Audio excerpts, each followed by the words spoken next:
Shalom Aleichem. Isang pinagpalang araw mga kapatid. This is our Catholic Daily Gospel reading. And this is our Preaching in the Wilderness series. And our Gospel of today is taken from the Gospel according to St. Luke, chapter 11 verses 29 to 32. Glory to you, Lord. While still more people gathered in the crowd, he said to them, "This generation is an evil generation. It seeks a sign, but no sign will be given it except the sign of Jonah. Just as Jonah became a sign to the Ninevites, so will the Son of Man be to this generation. At the judgment, the Queen of the South will rise with the men of this generation, and she will condemn them, because she came from the ends of the earth to hear the wisdom of Solomon. And there is something greater than Solomon here. At the judgment, the men of Nineveh will arise with this generation and condemn it, because at the preaching of Jonah they repented, and there is something greater than Jonah here." The Gospel of the Lord. Praise to you, Lord Jesus Christ. So, ang mga Hudyo ay mga nakikinig sa Panginoong Jesucristo, yung mga especially yung mga Pariseo, most of the time ay humihingi ng palatandaan or tanda mula sa Panginoon for them to believe that He is the Messiah, na siya yung tunay ngang sinugo. So, ang sabi ng Panginoon, kung tutuusin ay marami na siyang ipinakitang tanda na bilang katuparan na siya yung Mesiyas. Makikita natin doon na yung mga ginagawa niya actually is katuparan kung ano ang nakasulat sa Messianic prophecy, sa Messianic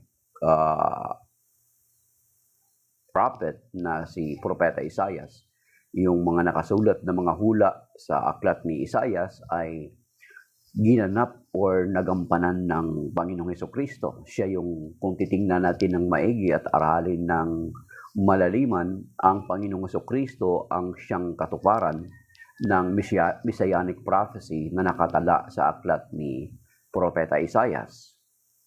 Though hindi lang naman kay Propeta Isaias nakatala yung, pero most kay Propeta Isaias nakalagay yung mga Messianic prophecy. Meron din sa aklat ni Micah, sa aklat ni Sakaraya, and then sa aklat ni Jeremias, or maging sa aklat ni Ezekiel. Halos lahat naman ng mga aklat. Pero most, bakit sinasabing Messianic prophecy ang kay Isaiah? Sapagkat maraming mga pagpapahayag ni Propeta Isaias that pertains or that points to the Lord Jesus Christ. At pagdating ng Panginoong Jesucristo, nagpakita sa ng mga himala at kababalagan na hindi nagawa ng ibang mga naunang mga propeta. So, kung titingnan natin, it is enough for them to believe na ang Panginoong Jesucristo ay siya ang Mesiyas. But dito sa Ebanghelyo, nagtatanong pa sila mga kapatid ng signs, sabi niya, ng palatandaan. Sa Luke 11:29, they demand for a sign. So, humihingi sila ng palatandaan sa Panginoong Jesucristo. So, sabi ng Panginoon, wala nang ibang palatandaan akong ibibigay, kundi kinote niya na lang yung reference niya sa Old Testament or nangyari noong unang panahon sa kay Propeta Jonas. Di ba, mga kapatid? Na si Propeta Jonas ay inutusan ng Diyos na mag-preach sa Ninive para magbalik loob sila sa Diyos. So, si Jonah, kung titingnan natin yung istorya na alam niya na kapag mag-preach siya doon, ay maniniwala ang mga tao at magbalik loob at hindi itutuloy ng Panginoon yung paggunaw sa Nineveh. So kung babasahin niyo, nangyari ngayon, yung inaasahan ni Jonah, kaya sabi niya yung conversation nila doon up to the 4th chapter ng Jonah, makikita natin doon na andun yung regrets or andun yung resentment ni Jonah. Kasi hindi nga tinuloy ng Panginoon yung paggunaw sa Nineveh sapagkat nagsisi at tumalikod ang taga Nineveh sa kanilang mga kasalanan at balik loob sa Diyos. So, alam naman natin na ang paglalarawan kay Jonah ay nilulun siya ng isda, yun yung pagkalulun sa isda, and then after 3 days ay niniluwa siya doon sa pampang ng Nineveh. So paglalarawan din ang nangyari kay Jonah na pagkatulad ng ating Panginoong Kristo, kung si Jonah ay nilulun ng isda ng tatlong gabi tatlong araw sa tiyan ng isda, ang Panginoong Kristo ay inilibing din siya, di ba? But after 3 days, he was resurrected. So, yun yung paglalarawan. And then, ang isa pa is yung pangangaral ni Jonah. Ang Panginoong Kristo nangangaral, di ba?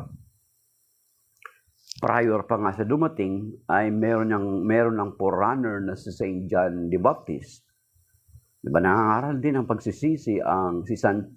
John the Baptist at ang pagbabautismo ni Juan ay tanda rin ng pagsisisi.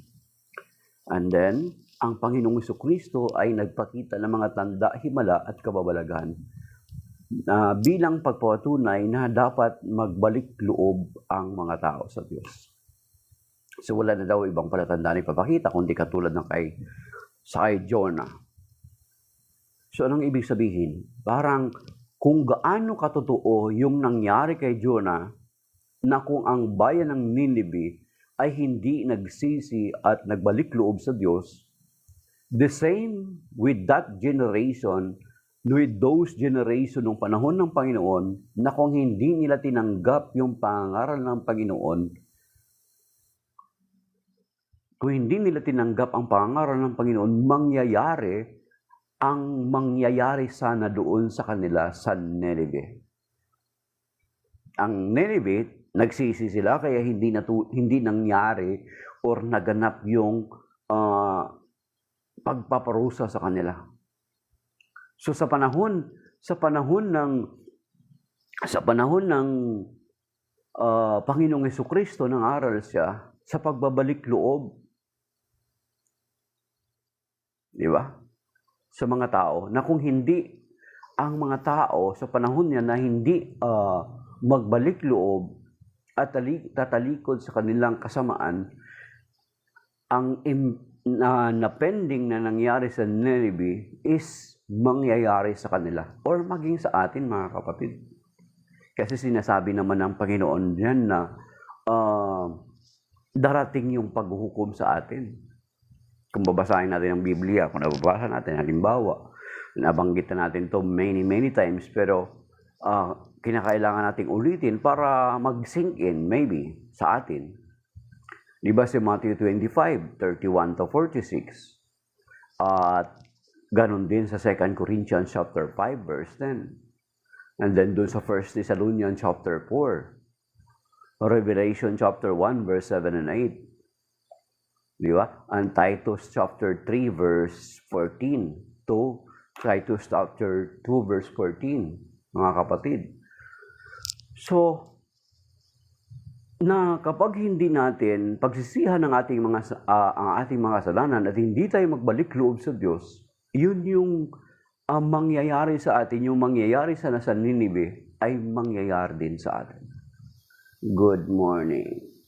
Susan Dolpo. Susan Drodolfo. Okay, good morning po, ate. Ate ka ba, kuya? So, mangyayari din sa atin, mga kapatid. So, yung, di ba, ilang beses na natin din na nabanggit na maraming mga references sa Old Testament ang binanggit ng Panginoon. Di ba, yung kay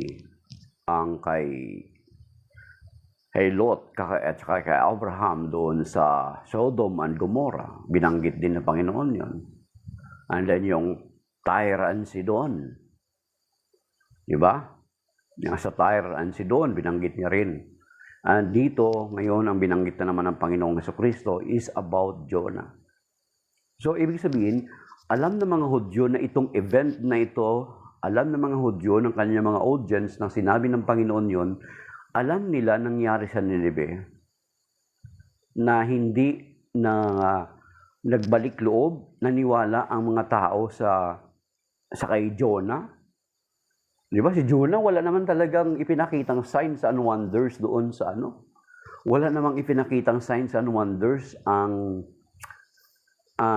si Jonah sa Nineveh, pero nag-preach lang siya doon sa Nineveh. Magbalik loob kayo, magsisi, talikdan ninyo ang inyong mga kasalanan. Kung hindi, after 40 days, meron pang grace period. After 40 days, gugunawin ng Panginoon ng Nineveh. So, nung narinig ng hari ang pangaral ni Jonah, hindi nila kilala si Jonah, most possibly, mga kapatid. Diba? Who is this person? Kasi wala namang himala at kababalagan. Ipinakita si Jonah. Wala siyang ipinakita ng mga himala at kababalagan. Maaring hindi nila kilala si Jonah kasi ibang lugar galing si Jonah. Wala pang social media noon. I-search natin sino itong tao na ito. I-search natin sa Google. I-search natin sa Facebook sino itong nagsasalita na ito. Wala siyang pagkakilanlan. Hindi siya kilala ng mga taga-Nineveh, most possibly. Pero siguro while Jonah is preaching, ramdam nila na totoong mensahe ito. Ang hari mismo ang nag-utos for prayer and fasting, for repentance. Then, nung hindi tinuloy dahilan sa kanilang pagsisi at pagbabalik loob sa Diyos, pagkilala nila sa kanilang kasalanan, ay hindi itinuloy ng Diyos ang paggunaw sa Nineveh. That is why nagkaroon ng resentment si Jonah. Di ba? Sa later part ng Book of Jonah, makikita niyo doon. So, yun nga mga kapatid. So, yun ang kaibahan na si Jonah nagngaral, walang mga himalang ipinakita. Pero unlike sa Panginoong Jesucristo, ang daming himala at kababalagan niyang ginawa. So there is no reason for them not to believe that He is the Messiah. Na ang kanyang pinapangaral ay totoo sapagkat kung i-qualify siya, sinasabi ko nga sa inyo, kung i-qualify ang Panginoong Jesucristo, is makikita ang kanyang ginagawa na siya talaga ang Mesias. Ang mga messianic prophecy patungkol sa kanya ay ginampanan niya at naganap sa kanya, mga kapatid. So sabi ng Panginoon, just as Jonah became a sign to the Ninevites, so will the Son of Man be to this generation. So, magiging tanda din ng Panginoong Jesucristo. Yan. At the judgment, the Queen of the South, yun, another reference na binanggit niya, yung reyna na pumunta kay Solomon at namangha siya sa karunungan ni Solomon. And then sinasabi nangyari din namang event ito. At namangha yung reyna sa karunungan ni Solomon, sa kayamanan ni Solomon. Then, sabi ng Panginoon dito, and there is something greater than Solomon here. Di ba? So, despite na si Solomon hari, matalino, pero sabi niya, there is greater than Solomon here. Kasi ang Panginoong Jesucristo, greater all than prophets. Di ba? Higit siya sa lahat ng mga propeta, bagamat tinuturing din siya na propeta. Kasi binanggit yan naman din sa Deuteronomy chapter 18 verse 15, mga kapatid, di ba? Pero greater ang Panginoon. Bakit? Siya ang anak ng Diyos, ang bugtog na anak ng Diyos. Tayo, naging anak tayo ng Diyos through adoption, dun sa Romans chapter 8. At ang Panginoong Jesucristo ay hindi lamang sinasabi natin, hindi natin siya masasabi na tao lang siya. He is just merely a human being. Sapagkat kung titingnan natin ang mga hula from the Old Testament hanggang sa panahon ng Annunciation, sa panahon ng Bagong Tipan, ang Panginoong Jesucristo ay hindi lamang tao, kundi Diyos na nagkatawang tao, ayon sa banal na kasulatan. Bagamat may mga taong nagtitwist nito na siya ay tao lamang, hindi mapagpapabulaanan ang sinasabi ng banal na kasulatan, mga kapatid. Kasi unang-una, sa Messianic prophecy pa lang, binanggit na doon sa Isaiah chapter 7, verse 14. Ano ba sinasabi sa Isaiah verse 14, mga kapatid? So, he is great. Sabi niya, there is something greater than Solomon here. Si Solomon, siya yung puno ng wisdom ang Panginoon, pero ang Panginoon is the wisdom of God. Siya yung tinuturong na wisdom of God. Basahin muna natin yung Isaiah chapter 7 verse 14 at kung saan ito natupad. Kinonfirm mismo ito ng anghel. Hindi po ito angkin-angkin lang, mga kapatid. Maraming mga tao ngayon nag-claim na they are appointed son of God, anghel daw sila, sugo daw sila, apostol daw sila, and they are claiming certain verses, pero walang nagpapatotoo sa kanila na sila yung katuparan noon, mga kapatid. Sila lang angkin lang ng angkin. Pero ang Panginoong Jesucristo, hindi lang angkin, may nagpatotoo sa Kanya at anghel pa mismo na naglilingkod sa harapan ng Diyos. Ito. Isaiah chapter 7 verse 14, sabi rito, mga kapatid,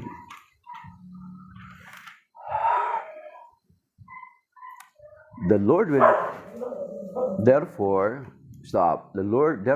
himself will give you the sign, the virgin shall be with child and bear a son and shall name him Emmanuel. Ayan, okay. So basahin natin dito sa paano ito pinatutuhanan na ang Panginoong Jesucristo ang katuparan.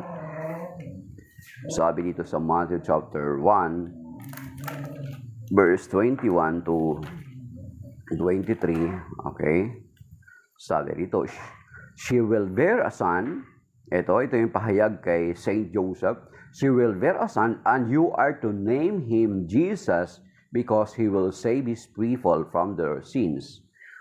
All this took place to fulfill what the Lord had said through the prophet. Behold, yan.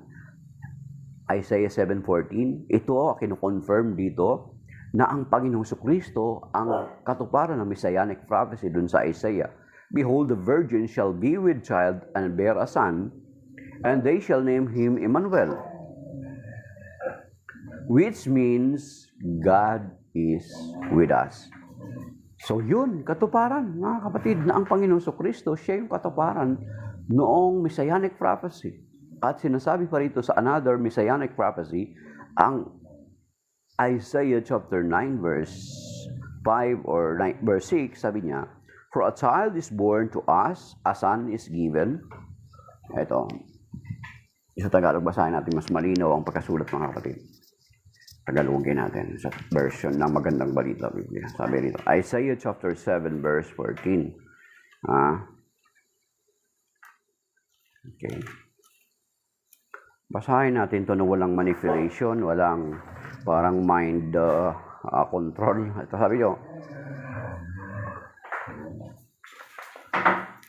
Isaiah chapter 9 verse 6, sapagkat ipanganganak ang isang sanggol na lalaki at siya ang mamamahala sa atin, siya ang kahangahangang tagapayo, ang makapangyarihang Diyos, walang hanggang Ama, ang prinsipe ng kapayapaan.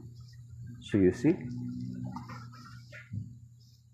ang subject is ang batang ipanganganak, ang mamamahala sa atin, at ang kanyang titulo ay siya ang kahangahangang tagapayo, ang makapangyarihang Diyos, walang hanggang Ama, ang prinsipe ng kapayapaan. So you see? So, sabi niya, greater than Solomon. Ang layong pinagmulan ng babae, yung reyna ng Queen of the South na tinatawag, para puntahan si Solomon at makita yung kanyang narinig na mga balita patungkol kay Solomon about sa kanyang karunungan at sa kanyang kayamanan, at napatunayan niya na sabi na higit pa pala doon sa kinakwento na narinig niyang kwento na patungkol sa kanya, kay Solomon. So, ang Panginoong Jesucristo is greater than Solomon. Far beyond, far greater than Solomon, because Solomon possessed wisdom, but Jesus is the wisdom of God. Yung sinasabi yan sa 1 Corinthians chapter 1 yata yun. Hanapin natin mga kapatid, ha? Yung sinasabi natin.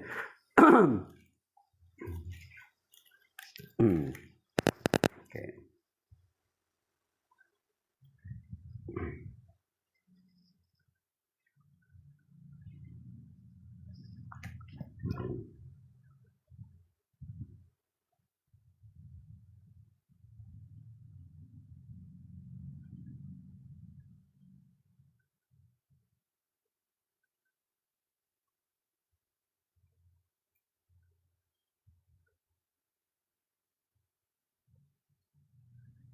Okay.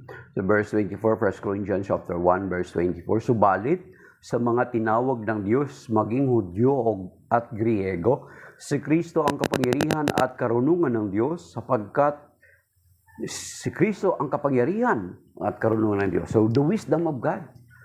Solomon only possessed wisdom comes from God, but Jesus himself is the wisdom of God. So, he is greater than Solomon. So, yung Queen of the South pumunta sa kanya para pakinggan siya. But here comes, nang dumating ang Panginoong Jesucristo sa kanyang bayan, is hindi siya tinanggap ng kanyang mga kababayan. Kaya ang sinasabi niya, on the judgment day, the Queen of the South will stand and condemn yung mga tao na yon sa kanyang henerasyon na hindi sumampalataya sa kanya. Kasi because he is greater than Solomon. Nagpakita na siya ng mga tanda, himala at kababalaghan upang sampalatayanan siya na siya yung Mesiyas. Kaya nga may part dito sa John chapter, last part ng John, di ba? May sinabi dito sa last part ng John na para, it was written for us to believe, mga kapatid. So sabi dito,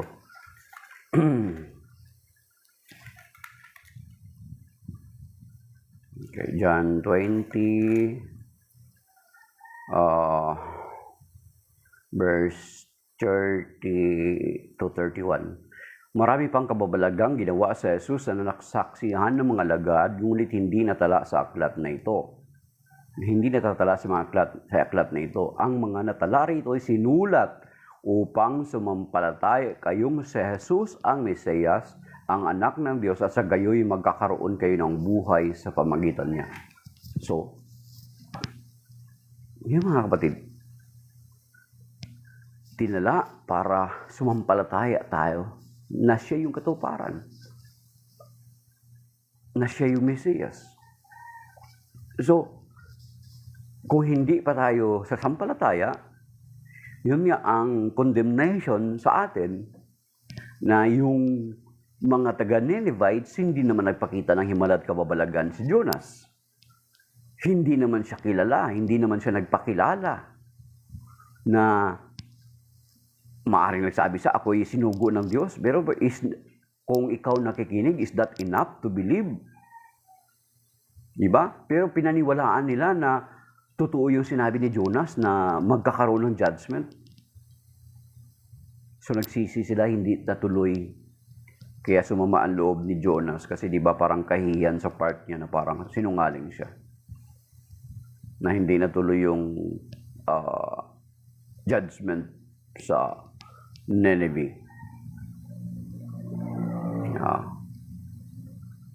Pero di ba nagkaroon sila ng conversation doon sa last part ng Jonah?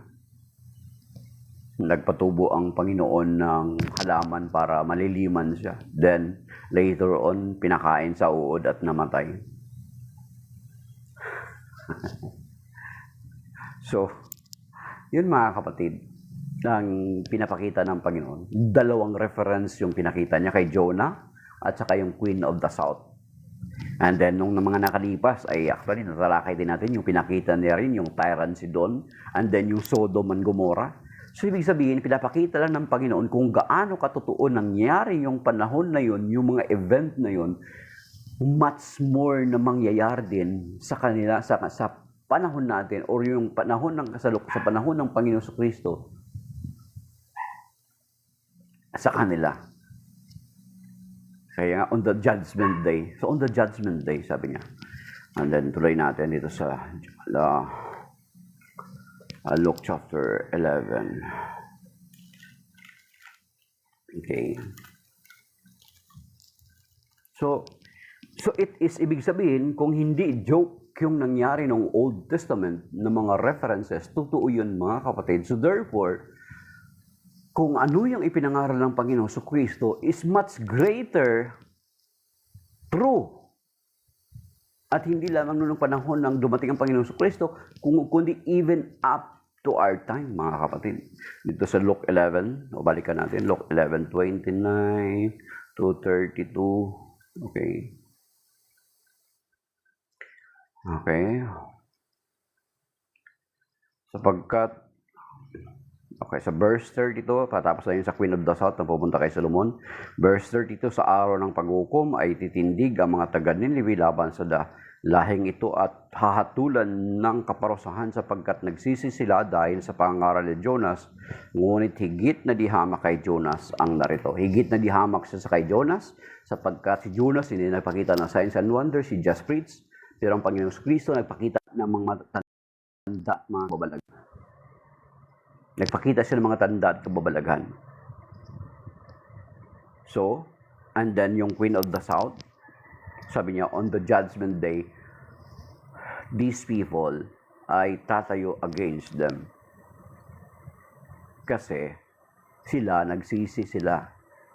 Sasabihin nila, siguro sasabihin nila, kami nga nagsisi kami eh. Wala namang pinakita si Jonah sa amin ng himala at kababalaghan eh. Tinanggap namin yung pangaral ni Jonah eh. Pinaniwalaan namin na totoo eh. Di ba? Yung Queen of the South, narinig niya lang eh. Narinig niya lang yung mga balita-balita ang layo ng pinanggalingan niya about kay Solomon. Pumunta siya at kinonfirm niya na totoo nga na higit pa yung mga bali-balita na narinig niya kaysa doon sa actual na nakita niya. Di ba?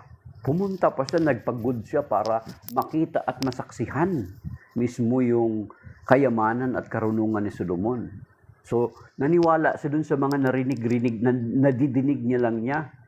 Naniwala siya dun sa mga balita, pumunta siya, nagpagod siya, nagkaraban siya para lang makapunta sa kay Solomon at mapakinggan at makita yung kayamanan ni Solomon.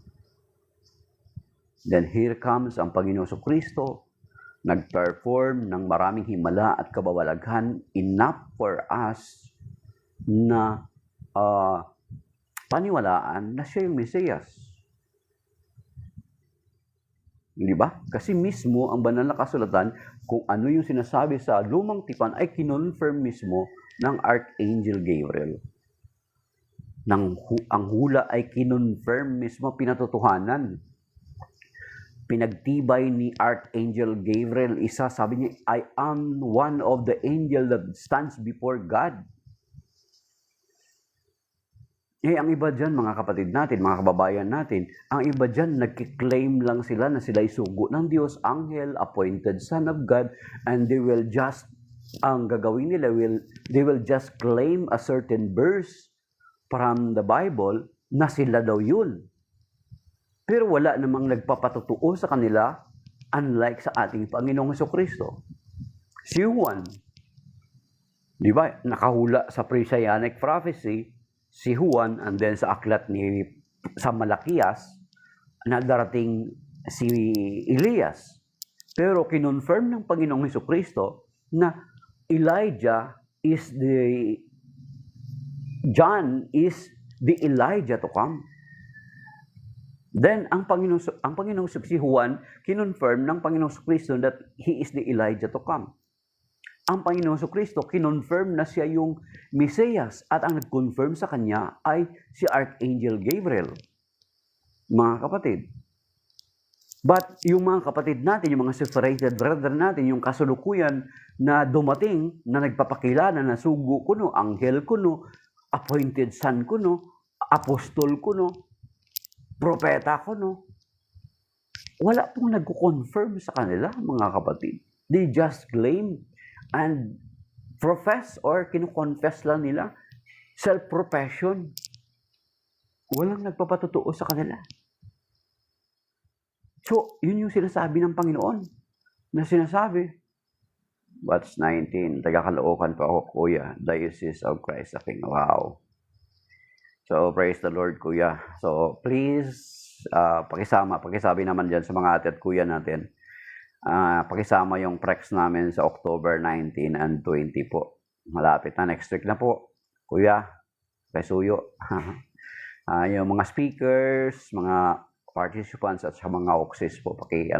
So dami kami pong mga sabay-sabay na mga na paklase ngayong next week. So medyo may mga kulang kami na speakers pero nailoobin ni Lord mapunuan din yung mga slot ng speakers namin kasi nagkasabay-sabay nga doon sa mga dito sa diocese namin. So ang dami paklase.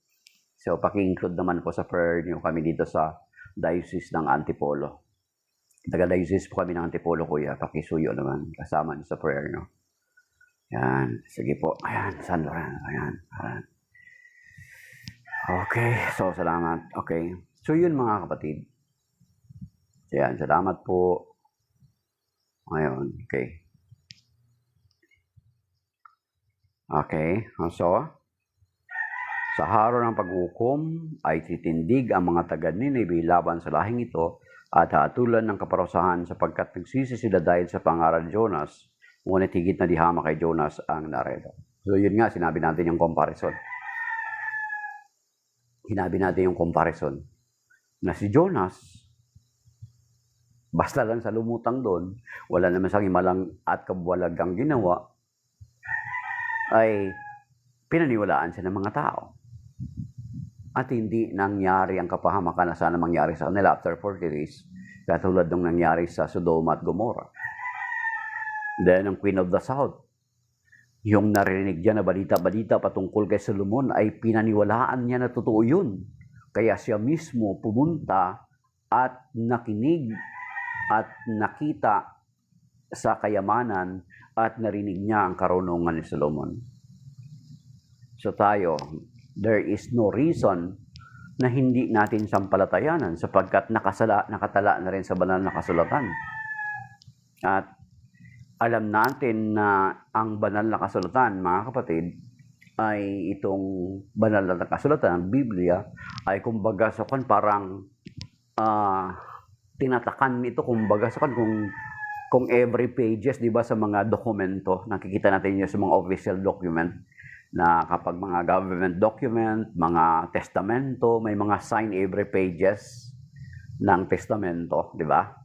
Yung mga official na mga documents, sinasignan yan sa mga sa side.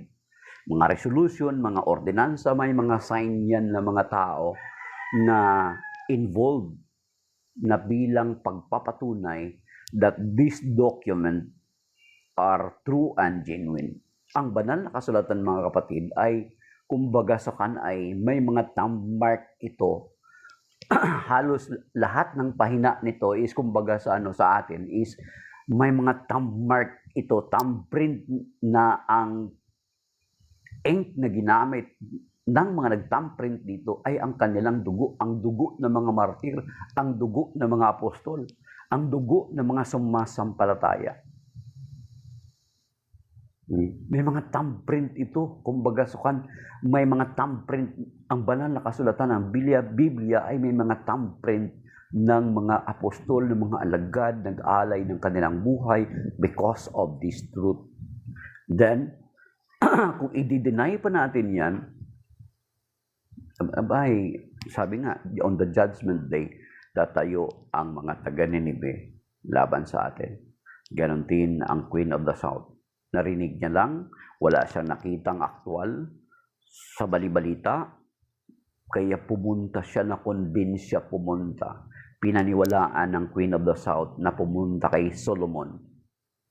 Pinaniwalaan niya, tinanggap niya na totoo yung kwento kay Solomon. Kaya nagpagod siya, pumunta siya sa kaharian ni Solomon at nakita niya yung kayamanan ni Solomon at ang narinig niya ang karunungan ni Solomon. Then sa atin, hindi pa ba tayo maniniwala sa banal na kasulatan na sinasabi ko nga sa inyo na itong aklat na ito ay tinatatakan ng mga dugo ng mga martir, ng mga unang Kristiyano. Then, kung hindi pa tayo sasampalataya, on the judgment day, yun nga sinasabi ng Panginoon. Sabi rito, sa Romans chapter 15, mga kapatid, ang nabanggit natin kanina, John chapter 20 to 31 at 29 to 30, di ba? Nasulat ang mga ito para sumampalataya tayo na ang Panginoon Kristo ang Mesiyas, ang tagapagligtas. Sabi dito sa Romans chapter 15 verse Okay. Romans chapter 15 verse 4. Anumang nasa kasulatan, Anumang nasa kasulatan, sabi. Okay. Ito related to sa John 20, 29 to 30. Sabi niya, anumang nasa kasulatan noon pang una ay nasulat sa ikatututo natin sapagkat lumalakas ang ating loob at nagkakaroon ng pag-asa kapag binabasa natin ang mga aral na matatagpuan dito. So, natututo tayo. So, kapag binabasa natin ito, natututo tayo. Ano yung matutunan natin? Na ang Panginoon Kristo ay dumating para sa kaligtasan natin. So, kapag hindi mo pa tinanggap ang Panginoon Kristo, on the judgment day, you will be accountable to it. Hindi mo na pwede isisi sa kanino pa man. Sabi dito, John 1:12, sinasabi dito sa John 1:12. So, andito na ang banal na kasulatan kapag hindi pa na natin pananampalatayanan. Good morning. Sister Amy Victorio, good morning po. Parang ngayon ko lang po ulit kayo nakita. Sister Amy Victorio, alam ko masipag po kayo sa prayer. Please include our practice po sa darating na October 19, 20. So, pakisama po kami sa prayer nyo, maging matagumpay ang mga participants, mga speakers, at saka yung mga working committees po. Ayan po yung matapat ko na request. Talagang pagdating sa Prex ay we need more prayers. More prayers ay maraming blessings. So, pakisama po. Salamat po, Sister Amy. So, ano yung binanggit ko? Di ba? Sa first, na matututo tayo. National Director ng Prex sa ngayon is, ano po sila bago na po eh. Hindi ko matandaan nung umattend sila nung, hindi ko po matandaan nung umattend po sila nung Diocesan Assembly namin nung November. Tama, nung November umattend po sila. Kailan ba nung May? May pala, ditong taon, umattend po sila ng Diocesan Assembly namin nung May, kung hindi ako nagkakamali sa aking recollection. So, umattend po sila, nakalimutan ko po yung pangalan. Ang dati kasi taga-Good Shepherd sa Caloocan. Pero yung recent na National Director, mag-asawa, nakalimutan ko po yung pangalan. Kuya Budi Domingo, nakalimutan ko po. Pero umattend sila ng Diocesan Assembly namin sa 6th Diocesan Assembly namin sa Diocese of Antipolo nung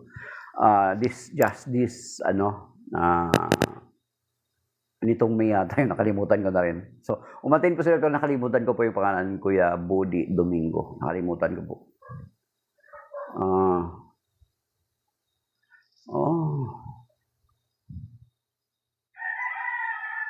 October 18 kayo. Kasi yun, parang yun ang National director. Ay, chair, ano pala yun, national chair partner pala, chair couple.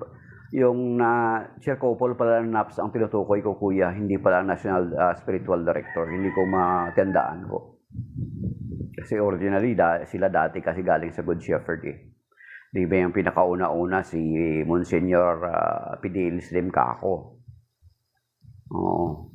Parang something like that. Hindi ko na po matandaan ko si Monsignor Ranyada pa rin po. Ang tinutukoy ko pala kanina yung NAPS chair couple. Umattend sila ng diocesan assembly nitong 6th diocesan assembly namin dito sa ADAP sa Diocese sa Antipolo. So hindi ko po matandaan. Sorry po. Busy. October 18, bakit? Ay, tama po sa mga nobena nyo po. Baka St. Lawrence kayo, hindi San Lorenzo Ruiz pa. San Lorenzo Ruiz de Manila. Baka St. Lawrence kayo. Kasi ang San Lorenzo is, ang martyrdom ni San Lorenzo September 28 natin sineselebrate. Sa inyo baka St. Lawrence kayo, Sis Amy. Yan. So mga kapatid, there is no reason for us not to believe our Lord Jesus Christ. Kasi overwhelming yung mga dokumento, overwhelming yung mga himala at kababalagan, yung mga approved na apparition ng simbahan. Sabay canonization daw. Kaya pala yung canonization niya ang pinukuan sa inyo. Okay. Sa amin kasi ang martyrdom ang sineselebrate namin. Okay. Sige. Ganun po ba? Pero so, tama po, paki-remember na lang po ang prex namin sa novena po ninyo. Sa 9 days novena. Prex namin, October 19 and 20. Please remember us in your prayer during that novena. Okay. At alam ko na kapag banggitin nyo yan, i-honor ni Lord yan. At dahilan sa mga prayer ninyo ay magiging matagumpay ang paklase po namin.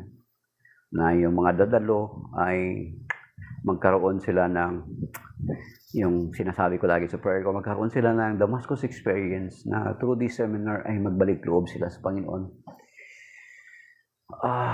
Magbalik loob sila sa simbahan kasi marami ko minsan mga participants dyan na mga confused na sa kanilang pag-attend ay magkaroon sila ng encounter talaga sa Panginoon. So sana i-pray nyo po. Yung gustong-gusto ko. Salamat po. So yan mga kapatid ang ebanghelyo ngayon. There is no reason for us not to believe our Lord Jesus Christ. Because overwhelming yung patutuo ng mga alagad, overwhelming yung mga patutuo ng mga unang Kristiyano, tinatakan ng kanilang dugo, ang kung ano yung sinasampalatayanan natin, ang mga buhay ng mga santo, ng mga martir, ay isang buhay na testamento, isang buhay na patunay na kung ano ang ipinangaral ng Panginoon ay kanilang pinatotohanan. Maging ang mga himala na kahit wala na ang Panginoon sa Kristo, ang himala, ang mga apparition, mga apparition ng simbahan ay nagpatotoo at nagda-direct sa atin na kung ano yung pinangaral ng Panginoon sa Kristo ay totoo. So yung mga apparition, di ba? So nagpapatunay at yung mga himala na patuloy na nangyayari sa kasalukuyan na even science cannot deny, ang plus yung recent na development yung matagal ng pinag-aaralan na Shroud of Turin ay talagang pinagtibay ng mga scientifico, ng mga nag-aaral, kahit mga atheist, mga agnostic sila, hindi sila naniniwala sa Diyos. They believe it was a 2,000 years old na cloth na naniniwala sila na yun yung ibinalot sa Panginoong Jesucristo during His burial. Nakalagay naman yan sa mga later part ng Ebanghelyo na yung nung nabuhay ang Panginoon, nang pumasok sina San Pedro at Juan doon sa Yungib, sa kuweba, ay may nakita silang kayong lino na nakatiklop. So later it was discovered at nasunog yun, pinicturan sa negative, nakita yung very clear image ng tao na labis na binugbog, na binalot doon. And it was believed And according to science ng mga nag-study, na naniniwala sila na ang edad ng cloth na yon is 2,000 years old na, mga kapatid. So, those are mga palatandaan, mga testamento, mga dokumento na nagpapatunay na totoo ang Panginoong Jesucristo, totoo yung kanyang ipinapangaral, totoo ang kanyang sinasabi.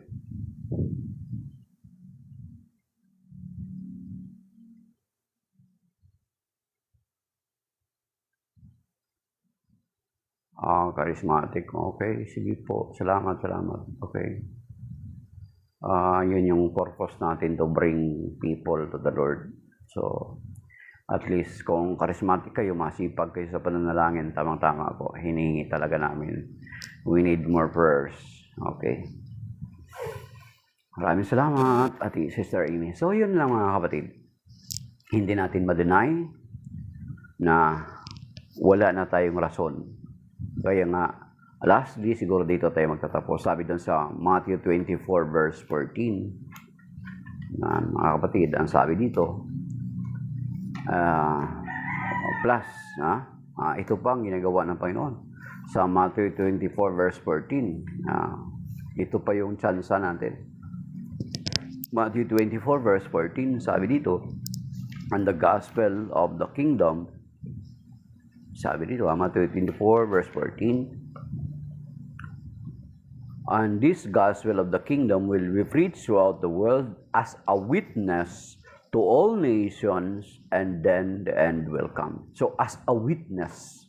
So, yung ebanghelyo, ang pangaral ng ebanghelyo is a witness, sabi niya, bilang pagpapatotoo. Then, saka, darating ang wakas. Ibig sabihin, ang mga tao, no chance to deny, ay Lord, I have not heard about you. Kasi, sinasabi ng Panginoon, this gospel must be preached to all nations. So, hindi mo ma-deny. Kaya nga ang ating simbahan is Katoliko because universal kahit sa ang sulok ng daigdig meron. So, there is hindi mo na madi-deny. Di ba? Kahit ang simbahan mo, mag-distance pa yan sa'yo ng malayo, ay may kalimbang. Wala ka na. O paano mo masabi na hindi sasabihin ng Panginoon, the judgment day, paano mo masasabi na hindi mo narinig ang patungkol sa akin? May simbahan malapit sa inyo. Narinig mo yung kalimbang, hindi ka man lang nagtanong kung ano yun. Di ba? Ibig sabihin, pag sinabing may kalimbang, di ba pag sinabing may kalimbang, may warning. Ding, ding, ding, ding, ding, ding, ding, ding, ding. Sa school, di ba? Ganon. Kahit sa panahon ng kahit mga ancient times, kapag marinig mo may kalimbang, there is something, may mensaheng ipinaparating. Tinatawagan ka, calling your attention. So, on the judgment day, we have no reason at all to deny, ay Lord, sorry po, wala akong narinig patungkol sa inyo. Samantala, yung Queen of the South nag-effort para pumunta kay Solomon para mapatunayan na yung narinig niya is totoo at napatunayan niya nga. Ang mga taga-Nineveh, sabi ko nga, ulit-ulitin natin, wala silang nakitang himala at kababalagan na ginawa si Jonas, yet they believe. Much more ang Panginoong Jesucristo. We have no reason not to believe. Mga kapatid. So, maybe that is by now, mga kapatid. So, ibig sabihin, ang pinaka-bottom line, that the judgment, ang paghukom, ay meron talagang paghukom, mga kapatid. Hebrews chapter 9, verse 27, it is appointed to man to die once, and after this is judgment. At pagkatapos ay paghukom. May paghukom. Kaya nga, yan din naman, hindi natin, di ba? Baka hindi natin na-realize, nagiging lip service na lang yung sinasabi natin every time na i-recite natin yung 12 articles of faith natin, yung creed natin, yung Apostles' Creed.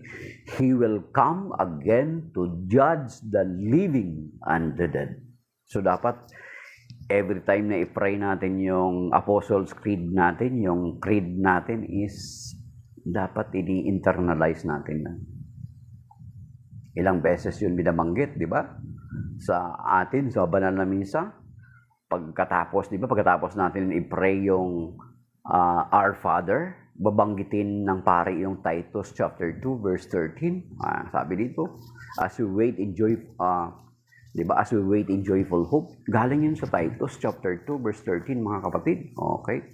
Binabanggit yan after dasalin yung Titus chapter 3 verse 14. Sabi niya, Titus chapter 2 verse 13. Tama, 13. Okay? Samantalang inihintay natin ang ating inaasahan, ang dakilang araw ng paghahayag ng ating dakilang Diyos at tagapagligtas na si Jesucristo sa gitna ng kanyang kaningningan. So you see, binabanggit yan. Then sasagot tayo, for the kingdom, the power, and the glory are yours now and forever. Amen. Then babanggitin uli yan. Let us profess the mystery of our faith. Si Kristo'y namatay, si Kristo'y nabuhay, si Kristo'y babalik sa wakas ng Panginoon. For what reason? For the judgment day. So, ilang beses yan binabanggit, mga kapatid. Kaya, no reason for us not to believe because it is our profession of faith. Sabi sa 2 Corinthians chapter 5 verse 20, sapagkat lahat tayo harap sa kauman ng Panginoon at tatanggap ng kaukulang ganti, mabuti man o masama ang ating mga ginawa. So, shalom that is by now, and may God bless us all. Ingatan nawa tayo at gabay patnumbayan ng Panginoon, ang ating mga mahal sa buhay, ang ating mga kaibigan na malalapit sa atin, at ang ating mga ari-arian, ang ating kalusugan. Iligtas nawa tayo ng Panginoon sa malulubang mga karamdaman, sa mga mabibigat na mga pagsubok. Iligtas niya nawa tayo sa stroke, sa kidney failure, mga heart failure, o ano pang mga sakit na hindi natin inaasahan. And may God save us from all the things beyond our control. Amen in Jesus' name, mga kapatid. So, shalom that is by now. Maraming salamat sa mga nag-like, sa mga nag-share, sa mga nag-comment at nakinig at nanood sa atin. Hindi man sila nag-tap ng screen, maging yung mga nag-tap ng screen at sa mga nag-follows, mga kapatid. At may God bless us all, mga kapatid. Maraming salamat po. In Jesus' name, amen. Now, signing off.